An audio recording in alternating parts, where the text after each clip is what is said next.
Welcome to the Kottke Ride Home for Tuesday, February 2nd, 2021. I'm Jackson Bird. How a 1970s seatbelt crash test and the animated movie Frozen helped potentially solve the 62-year-old Dyatlov Pass mystery. A fascinating correction to something I said yesterday about Langston Hughes, and remembering Captain Sir Tom Moore. Here are some of the cool things from the news today. 62 years ago, almost to the day, a tragedy occurred in the Ural Mountains of Russia that left 9 hikers dead and spurred decades of speculation. Now, before we get in too far, just a warning that parts of this will be a little gruesome, with brief descriptions of some of the victims' injuries. So after years of conspiracy theories ranging from aliens and yetis to government cover-ups and military tests, we finally have the most comprehensive scientific evidence yet offering a possible explanation for the Dyatlov Pass incident. Quoting Wired, "By the time the rescue team helicoptered to the remote Dyatlov Pass in late February 1959, the 9 Russian adventurers, 7 men and 2 women, all highly experienced cross-country skiers, had been dead for nearly a month. Nothing about the scene seemed right. The adventurers' tent had been sliced open from the inside, and in its husk lay rucksacks, neatly arranged boots, and a plate of sliced pork fat. The rescuers found the victims themselves over half a mile downslope from their camp, some of them barefoot and almost naked. The primary cause of death was hypothermia. Temperatures would have been well below 0 degrees Fahrenheit the night they fled, but 2 of the deceased were missing their eyes, and another her tongue. 4 had suffered severe trauma to their heads and chests, as if they'd been in a car crash. These were not injuries consistent with death by avalanche." End quote. Curiosity mounted not just because the incident was so atypical, but also because Soviet authorities, after declaring the cause a unknown natural force, remained tight-lipped. With so little information and a general distrust for a government with a track record of cover-ups, the incident was rife for conspiracy theories. And over the past decade, there's been an increasing amount of attention paid to the incident, including a feature film, TV specials in multiple countries, podcast series, and books, leading Russian authorities to re-examine the case in 2019, at which point they announced officially that the cause of death had been a natural phenomenon, most likely an avalanche or a snow slab. But there wasn't much scientific evidence backing up this claim, so it did little to temper people's curiosity. Here were some of the main complaints, quoting National Geographic. "Many argued that the avalanche theory initially proposed in 1959 still didn't seem to stack up.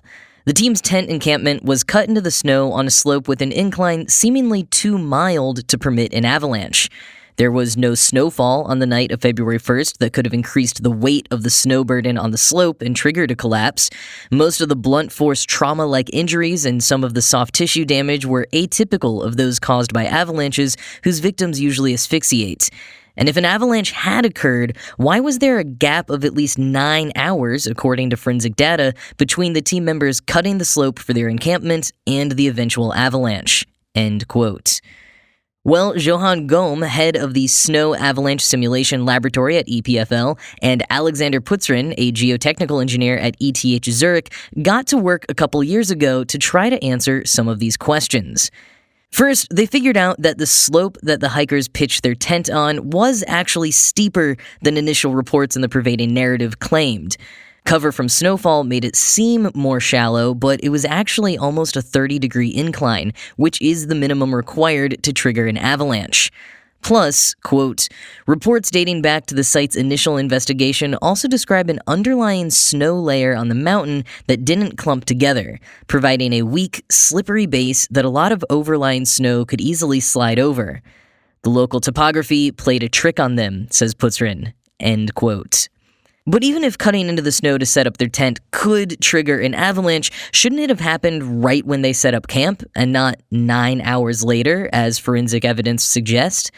Gohm and Putzrin explain this with a lesser-known type of avalanche called a delayed slab avalanche. Wired explains the concept, quote, When the year's first snow falls, it comes in contact with ground that's still relatively warm, but the air temperature has fallen dramatically, creating a temperature gradient that builds a porous, crystalline material known as the weak layer that's 80% air. On top of this, more snow falls, forming a denser slab. Think of it like a parking garage, with the weak layer being the parking spaces and the sparse pillars, lots of airy space. The solid ceiling above is the slab. Now, if you somehow disturb that weak layer, knocking out those pillars, it'll collapse, releasing the slab above it as an avalanche. End quote. But even then, the delay still seems too long. What it may have needed is the weight and force of additional snow, but we know there was no snowfall that night. However, there was wind. Specifically, katabatic winds, which are drainage winds carrying high-density air down a slope. This would have brought large amounts of snow from higher up down to the campsite, triggering the final factor needed to release a delayed slab avalanche. Using analytic models and computer simulations, Gum and Putzrin found the avalanche was probably pretty small, about 16 feet long or around the size of an SUV. And the small size would account for the lack of evidence of an avalanche when rescuers arrived, but still didn't exactly explain the horrendous scale of injuries. To run simulations on the effects of snow, avalanches, and general blunt trauma on human bodies, Gum and Putzrin turned to a couple of unusual sources: the animated film Frozen, and a 1970s report from experiments conducted by General Motors on 100 cadavers. Let's start with the lighter Frozen piece first. When Gome saw Frozen, he, as a snow simulation expert, was fascinated by just how well the animators depicted the movement of snow. And after reaching out, he flew to Hollywood to meet with the animators and ended up going back home with the animation code that they used for the snow effects in the movie, which he later adapted to run in his avalanche simulator. And though this code helped enormously in simulating the effects of avalanches on the body, Gome and Putzrin still needed to be able to plug in some values to get a real idea of the scale of impact. Enter GM's cadavers. Basically, back in the 70s, GM broke the ribs of 100 cadavers by hitting them all with different types of weights at different velocities. Now, it's not quite as dark as it sounds. Using cadavers in the place of dummies was fairly commonplace, and it was all in the name of creating better safety designs and guidelines to prevent injuries in car crashes. And in fact, this particular study played an integral role in enhancing the safety of seatbelts. But here's where the study really came in handy for the Dyatlov Pass study. Quoting National Geographic, "Some of the cadavers used in the GM test were braced with rigid supports, while others weren't, a variable which ended up being serendipitous for Putzrin and Gome. Back on the slopes of Kholat Syakhl, the team members had placed their bedding atop their skis. This meant that the avalanche, which hit them as they slept, struck an unusually rigid target, and that the GM cadaver experiments from the 1970s could be used to calibrate their impact models with remarkable precision." End quote. And in that unique position on an atypically rigid structure, the impact of a small SUV-sized avalanche could absolutely have outsized impacts, plausibly causing the types of injuries described in the initial investigation. It wouldn't have been immediately fatal, allowing the hikers to flee or be carried away from the tent by their campmates to a hopeful source of safety in a tree line down the slope. Some other parts of the mystery still remain, but the most common explanations for them do fit in with this theory. There was traces of radioactivity found on the hikers' bodies, but that could have come from their lanterns. As for some of the more unusual injuries, that could have been from scavenging animals picking at soft tissue after the hikers had succumbed to death. And there's a number of explanations for the various stages of undress that they were found in, including paradoxical undressing, which often happens in the cases of fatal hypothermia. But as for Gome and Putzrin's findings, other scientists and mountaineers not involved in the study say that all of these factors would have had to be the perfect, tragic storm, but that technically it would all be possible. And apart from satiating the curiosity of people from all around the world, insight like this study can provide some solace and respect for the legacy of these hikers. Quoting National Geographic, "Some in Russia have voiced the opinion that these hikers had taken stupid or unnecessary risks that ultimately killed them. This kind of tarnishes their legacy," says Putzrin, whose study shows that this freak avalanche would have surprised mountaineering experts with a lifetime of experience. End quote. And as Putzrin additionally told National Geographic, quote, "This isn't just a mystery, this is a story of courage and friendship." End quote.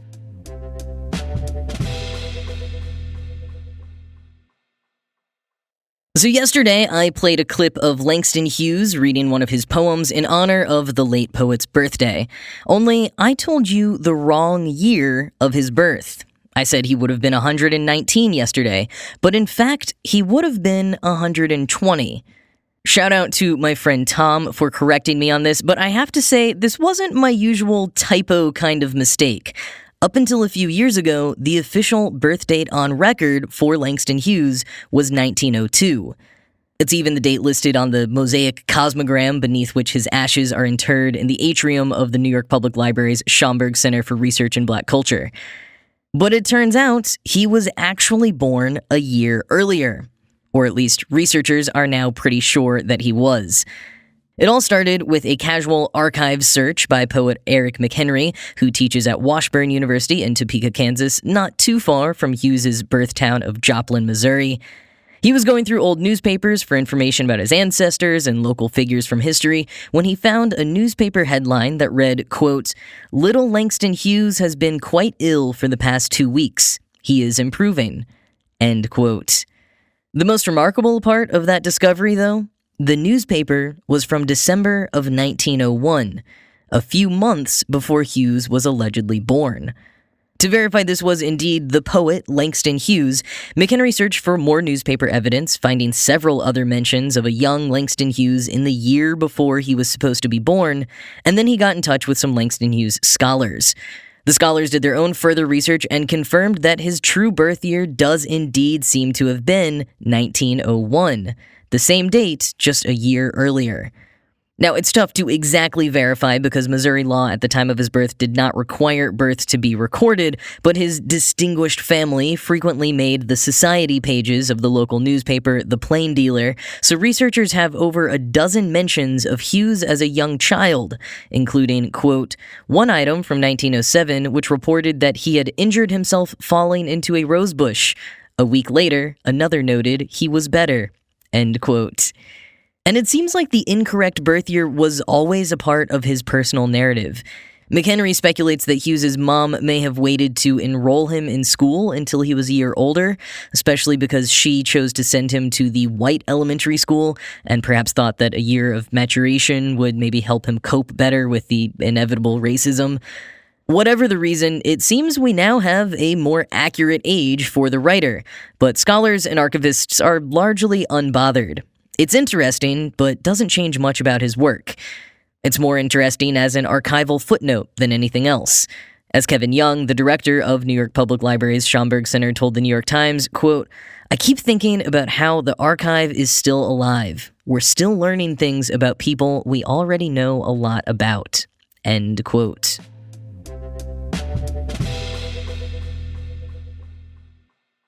Ending with a bit of sad news today, Captain Sir Tom Moore, who made headlines last year for raising over £32 million for the National Health Service in the United Kingdom, has died following complications with pneumonia and COVID-19.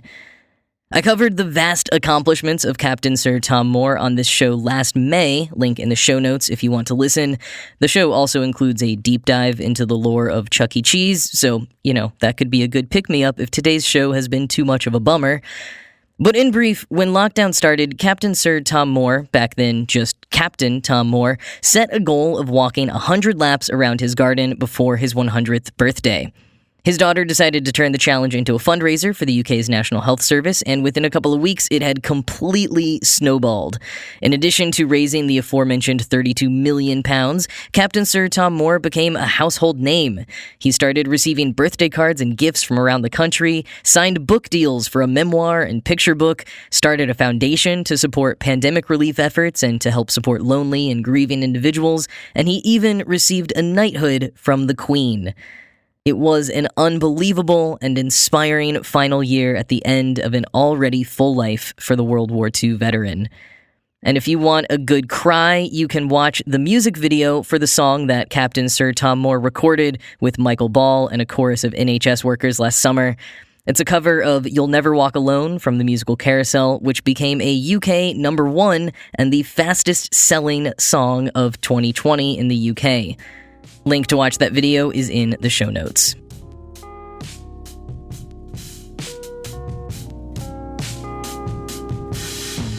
So there ended up being a lot of themes of death in today's episode, which I apologize for. If you need a mood booster, I would recommend heading on over to kottke.org, where Jason shared a homemade version of The Princess Bride, produced by Jason Reitman for Quibi, but now available in full on YouTube, and starring Fred Savage, Carrie Elwes, John Hamm, Retta, Penelope Cruz, John Cho, Taika Waititi, Charlize Theron, Keegan-Michael Key, Jack Black, Shaquille O'Neal, Carl Reiner, and much more. Like, basically everyone ever is in this, and all of them filmed it on their own phones, at home, with multiple actors playing the same roles. It is wild. So give it a watch, link is in the show notes, and I hope that you have a great rest of your day. I'll talk to you again tomorrow.